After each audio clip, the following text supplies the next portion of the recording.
If you think about Nigeria itself, it's an open prison.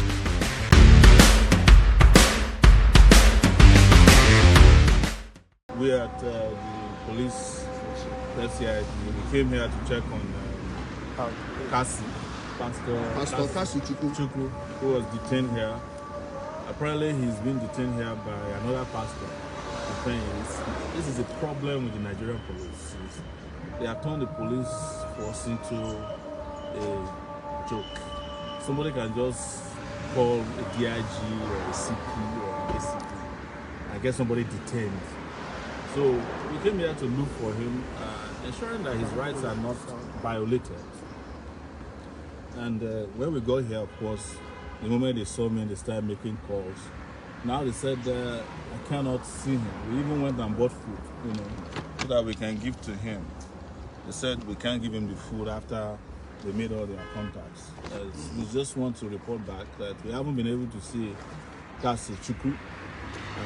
When this case was brought to my attention, I was told that it was a case of that was politically motivated, and that's why I was asking for the details. But when I got here, I discovered that it's one of those very despicable cases where people are just thrown into detention because they have connection.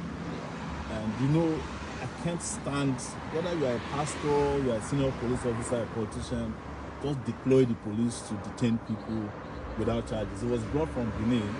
No charges preferred against him up to Let's now. Hold this food, let them be seeing this thing. Like, I don't know Kassy before.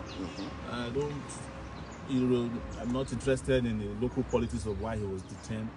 But it's despicable that anybody in Nigeria will be detained.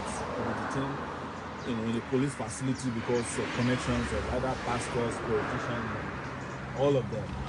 As you can see, we came at the FCID here in Abuja. This is the headquarters. I was detained here before myself for reasons that were peculiar to this. The government said I participated in a peaceful protest. So some incidents took place here from when you arrived. Yes. What was the atmosphere like? Well, when I first arrived, of course, I know that they got a little bit alarmed that I'm here.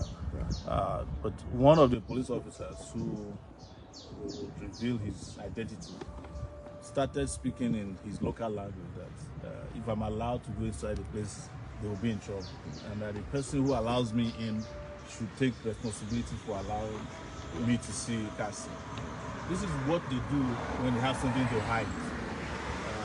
Then later on they reached out to us and said if we have food to give to him, we should come and buy food.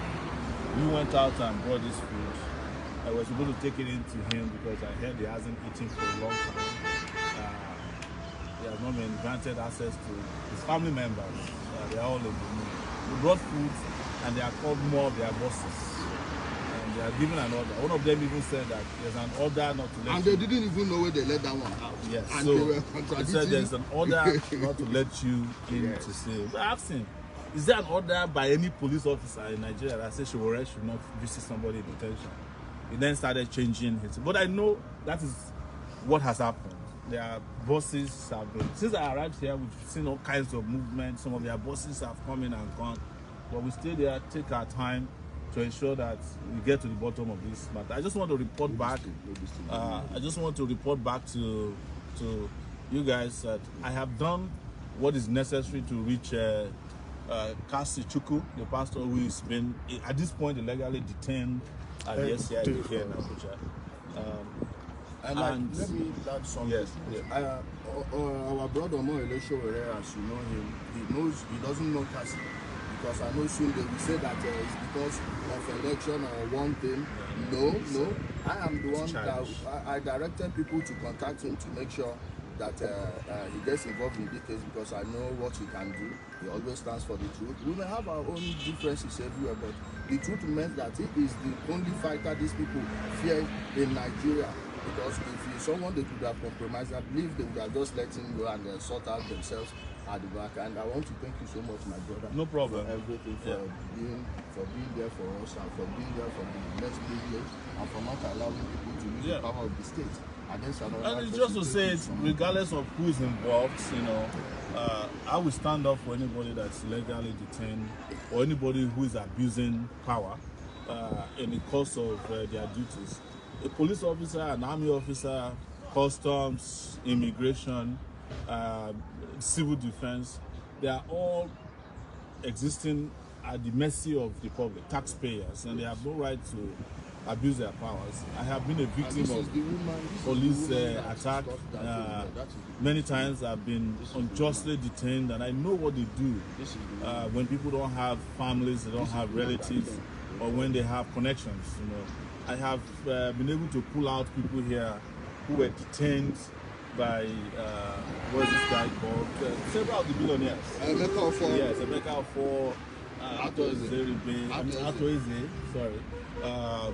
Pastor Suleiman, when he detained Israel Good News here, we got him out. So this is not different for me. So we'll keep following up and ensure that he's not detained beyond a reasonable period as allowed by the law, which they have already violated. But it's their own interest to also release him immediately. That's my request. And we'll take it from there. Nigeria, they use computer. The leaders of Nigeria, they use radio where they turn the knob.